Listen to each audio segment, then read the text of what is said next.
Hi, I'm Drew Hutchison. You're tuned to Local Bias. We come to you from the studios of Greenfield Community Television at 393 Main Street in beautiful downtown Greenfield. With me today is Christine Benvenuto.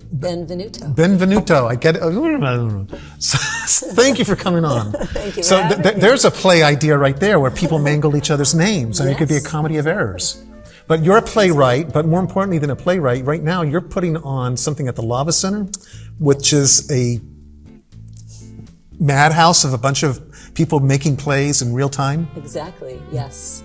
So usually these are 24-hour festivals, but when we scheduled it for what we realized was Daylight Savings Weekend, it became a 25-hour festival. Ooh. So the playwrights get an extra hour, and I will be giving them a prompt. I've got 6 playwrights crazy enough to join me in this.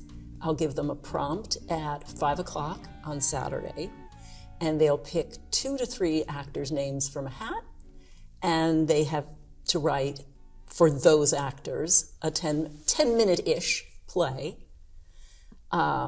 give or take, and they can stay up all night writing, they can write into the morning, but as soon as they're done with their script, they will then start rehearsing with those actors, and we will have 2 performances Sunday night. So what day do they start the writing? On the Saturday? On Saturday. And then the following day, yes, these plays are presented to the public? Correct. Sunday evening. What could possibly go wrong? Exactly. Have you done anything like this before? As a playwright, I've done some things where I had a certain amount of time and prompts to write to. I have to admit that mine were never as brief as this.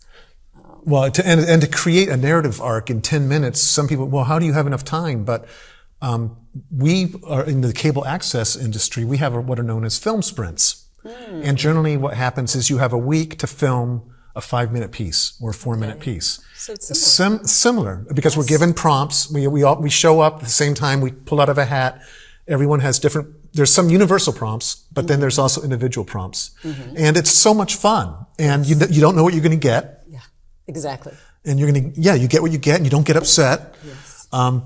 So what are some of the prompts? Can you give me any kind of? Oh, I'm not going to tell you my prompt. It's a secret. So you have one prompt for everybody? I have one prompt that they will all write to, yes. Okay. Now, is that the only bit of information that they're receiving as far as, they don't have anything else going on? Well, the big thing they have is those actors. Okay. They are going to pick the names out of a hat, and they will be given photos of those actors.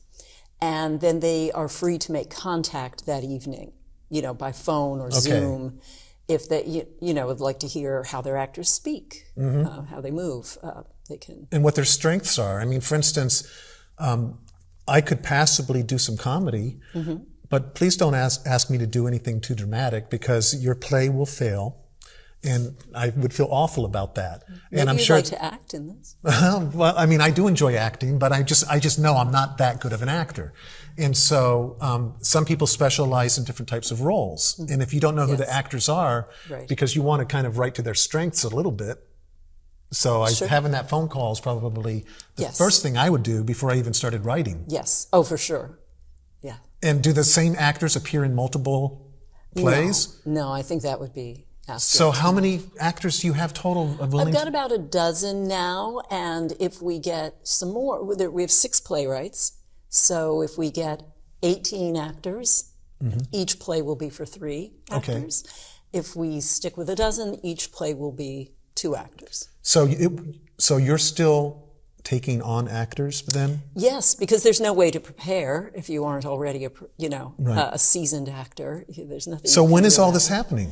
So all this is happening the first weekend in November 3rd. Okay. The 2 performances at Lava. And what time are those performances? They're at 6 and at 8. Okay, and so the one thing about the Lava Center, it's not a huge venue. Exactly. So this sounds to me like a lot of fun. Yeah, it is a lot of fun, and we're hoping to, of course, fill the space, and that's why we're having 2 showings. Okay. Because it is, a small audience that we can accommodate at one time. And what gave you the idea to do this? So I don't know what possessed me to do it right now, but for years, before I was writing plays myself, I attended, Northampton used to do a 24-hour play festival years ago. Okay. And I loved it as an audience member. And then I thought, oh, I'd love to be in one of these. And I applied for and got the funding from the Greenfield Cultural Council. And I realized I can't possibly write if I'm producing this festival. Right. I can't be one of the playwrights. I need to be doing everything else and be accessible to the playwrights for, coffee or encouragement or troubleshooting. A shoulder to cry on. Exactly. Props, costumes, everything. So I'm so happy that I did realize that, and I'm not trying to write a play as well because... So even though you enjoy writing plays, this is not one where you're doing that. Exactly. You're wearing all the other hats. Exactly. Now, if you were to write a play, are there any particular genres that you're really drawn to yourself? Oh, no. So you're a generalist. I've dabbled in a lot of things, yes. And anything that anyone would have ever seen or heard about that they'd go, oh my God, I can't believe this. I mean, have you ever gotten such a reaction from somebody that, I can't believe that somebody wrote this, it's so original? I actually have, which is sort of, maybe I'm supposed to say no, but yeah, I have. I've had a lot of plays produced just in the past half year, particularly in festivals all over the country. And I actually have had people say, oh, you wrote such and such, and I was really taken aback. I haven't done anything local except at Lava. Okay. I've had, staged readings of rough drafts of things. Right. Now, so when you're doing the staged readings of a rough draft, that's to help you in the writing process? Correct. Absolutely. To hear it, to get audience feedback or actor feedback can be very valuable. So how long does it take to actually write a play from beginning to end, typically then, to go through this whole process? I'm sure it changes. When I write a 10-minute play, it doesn't take that long. Right. But I've written now a couple of full-length plays I've been working on them for years. Now, did you find that you had an inspiration and you just knew, I have to write about this, and then that's what consumes you for a while? That's usually what happens. Sometimes it starts with a line of dialogue or an exchange of dialogue, and I have to figure out what it's about. Okay, is that where you're just, because you have a discipline of writing all the time, and then Yes. something comes and you go, oh, I really like that. Yeah. Okay, That's right. so because I used to work for a science fiction magazine as an editor, reading what we called slush or unsolicited manuscripts, and all I ever did was send rejection letters to people. It was sad. I got to read stacks of pretty cool stories. They didn't necessarily fit in the genre that the magazine was looking for, but I was always so impressed with these people that they spent this time. They finished a story from beginning to end. They mailed it in. Their heart is in it. Yeah. I mean, and then they're rejected. Yeah. Because to be a writer is to be rejected. Absolutely. So, but you've actually been produced. And so I suppose my question is that for your own process, what have you learned that has made you a better writer going through all of this? Wow. I had the opportunity to take part in a workshop in New York from February to the ultimate performances in New York in August. That was a huge learning experience where, like the playwrights I'm going to be dealing with for this festival, I had a prompt. But this was very different because every month I had to turn in a fresh draft.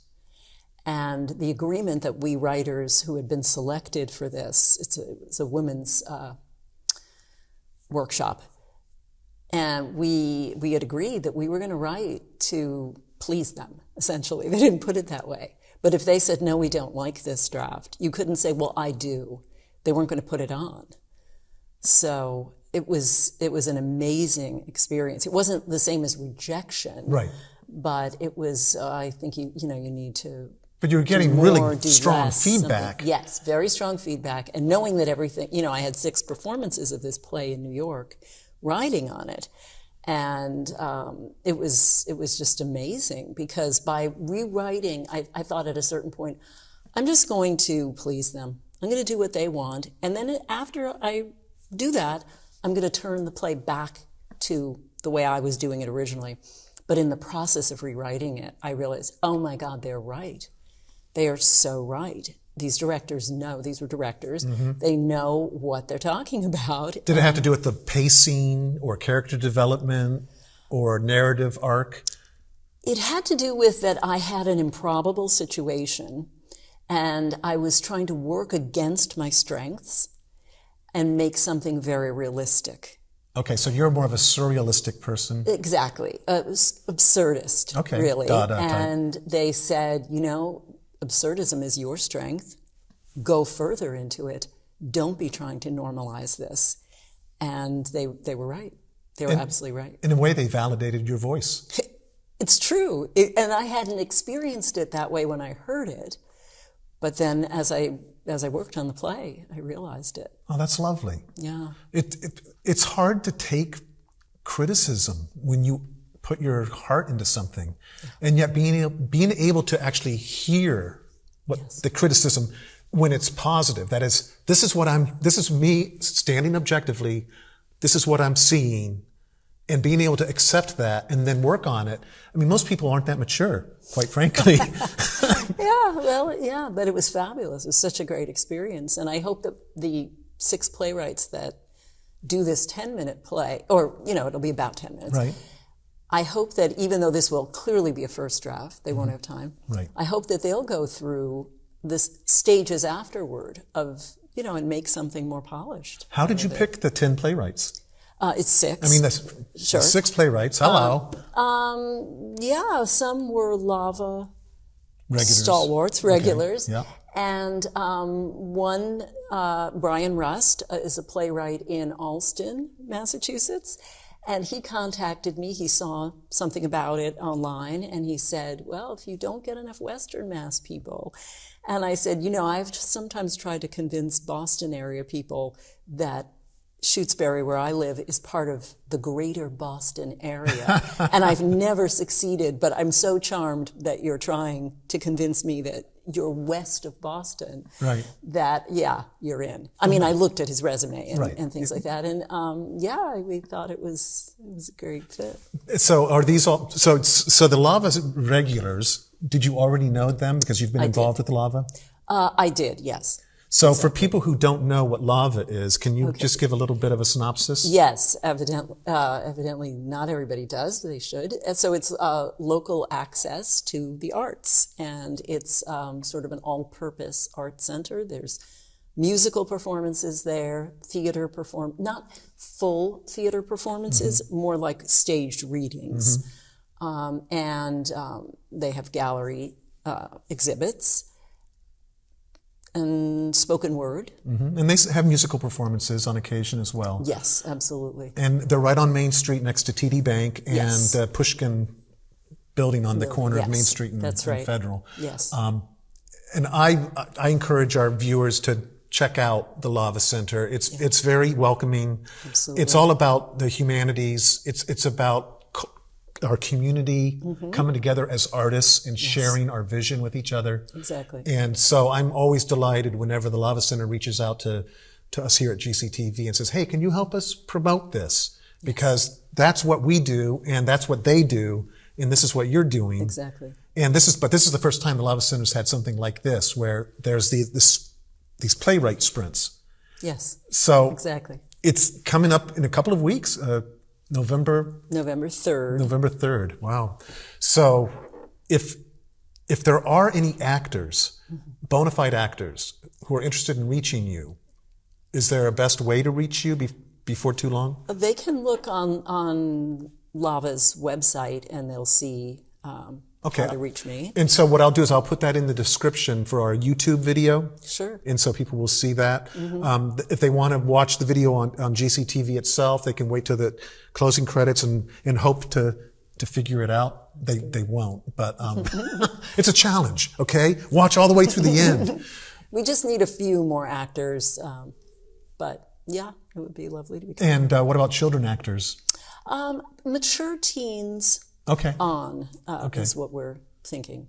We don't have anyone underage, anyone who's not an adult at the moment. Oh, okay. Very good. Now, you moved to Shutesbury from New York. You were in New York City working as a freelance writer? I moved via the San Francisco Bay Area. So I lived... A slight detour. There, yes. But I ended up here, in this area. What do you like about this area? Oh, I love this area. I've really... I'm very attached to this area. And the physical beauty right now is a great reminder. There's lots of other reasons, of course, to love it. But yeah. How well do you handle the winters? I don't handle them well. But so that's the trade-off. I suffer. Yes, exactly, exactly. Yeah, I'm a native Floridian, and I don't mind I like the snow, but November and December, when it's the gray, bleak, brown days with no snow, and it gets dark too soon, and there's a perpetual chill in the air, I just want to curl up and hide until spring. Yes. So, I mean, what are you going to do? But in a way, that's the period where you sometimes have the crazy ideas that then will manifest later. Yeah, I'm planning to do a lot of writing this winter. Now, so you're a bit of a surrealist or a Dadaist or absurdist. Is that something that you had studied earlier and it resonated with you, or it just came out? It just came out. Yeah, I did. So you surprised yourself. Exactly. Absolutely. So the writing process is not just something where you're sharing with your audience, you're actually sharing with yourself something about yourself that you didn't even know necessarily. That's right. Absolutely. It's always an amazing discovery what comes out. Well, I'm so delighted that you're doing this. It sounds so amazing. I'm tempted to be a playwright. Not that it's too late now, and not that I'm a very good playwright. I wrote a lot of scripts for high school kids when I was teaching. I helped write scripts. I didn't write them. My students did their own writing, okay? I want everyone to know that. But I love the idea of, in a short period of time, you have to come up with, you have let's say your hero, and then they have an antagonist, or they have something that occurs that they have to deal with. Yes. And then, they have to go through that and how they change so that at the end of the play or at the end of the script, they are different. They've gone on that journey. An arc. And how do we wrap that up in a way where it's not the same old? Yes. Because we're all experts on television. Well, how many commercials and ads, how many videos, how many movies, how many TV shows have we all seen? Yeah. It goes on. And so, in a way, we've all become critics without even realizing it, because we know what we're used to seeing. Mm-hmm. It's hard to watch a lot of TV shows because they typically are so formulaic. You start watching it, and it's, within 5 or 10 minutes, okay, well, I know what's going to happen. Yes. And so, to come up with a play where at first you go, oh yeah, I can see this is conventional, but then there's that twist that just grabs you. Yes. And a really well-written play or a great book or movie, I'll find myself thinking about for days afterwards. Of course. And that's the greatest. Yeah. Actually, I know we're going off topic, but the film Little Man Tate, did you ever see that? No. It was a Jodie Foster film. Well, you didn't see it, but I ended up thinking about that film for days afterward. It wasn't a big box office hit or anything, but for some reason it resonated with me. And that's what I look for, because most of the time I see something and I can't watch it to the end, because having taught television and film production, I find once I lose the suspension of disbelief, I kind of lose pace with what's going on. Yeah. And instead I start looking at, oh, that's interesting lighting. Oh, I wonder what, you start breaking it down that way. So as someone who writes plays and is a writer, have you found that when you're watching a play, there's a part of you that has a hard time removing yourself from being the writer? For sure. Yeah. As you say, when you know what's coming, and then you just watch it play out. I mean, it can still be interesting, right, you can still appreciate the language and the way it's played out. But yeah, I mean, I think we'll have some surprises. Okay, well, I hope so. Lava, and I'm looking forward to them. And once again, so the price is, you said $10.50? We're asking for donations of $10 to $20 at the door. And basically they only have seating for about 30 or 35 people Something in there. Like that, yeah. So the tickets will go fast. So if people want to see this, and is there any chance of it being videotaped or? You are videotaping. I'm videotaping. Oh, we were going to talk about that after the interview. Yeah. That's right. I'm going, oh, we ought to do it. We are doing it. Yeah. You can tell that I've had my head spinning in multiple directions today. Well, but it'll be wonderful to have it taped. Oh yeah. Well, I'm curious to go there and see it, but I often find that I don't go out to see things as much as I would like to. Right. So this is a chance to see it, even if I don't go out to see it. Yes. But we're not going to, play it right away. If you really want to see it live, that's the best way, is to see it live. Exactly. I mean, because the camera doesn't get everything. That's right. Well, Christine, I appreciate you coming on the show. Is there anything else that you wanted to talk about with this venture, this adventure you're having? I think it's been amazing so far. I think it's really going to be a blast. I really urge people to come. When did you start this, by the way? Started working on it last winter. Okay, so this is really, okay. Yeah. So we can always go on and on. I'm just curious about what inspires people. Was it from your own experience of writing a quick play for somebody else and you said, I want to do that here? Yes, and I've had, a number of my plays read at Lava and have appreciated the connections I've made, and I wanted to give something back. Well, I'm thrilled. This is so cool. It is. So thank you very much for coming on the show. I appreciate it. Me. And come back anytime. Just let us know ahead of time, and we would love to help you convey to the audience all the wonderful culture that's going on in our area. Yeah. Sometimes I have people, there's nothing going on in Greenfield. It's like, open your eyes. Oh, there's so much going on. There's so much going on, and if you think there is, why don't you do something? Yeah. Because that's what we can do as humans. Exactly. I'm Drew Hutchison. You've been tuned to Local Bias, and I hope that you have a delightful day, and get out to the Lava Center. There's going to be some cool stuff going on there. Take care.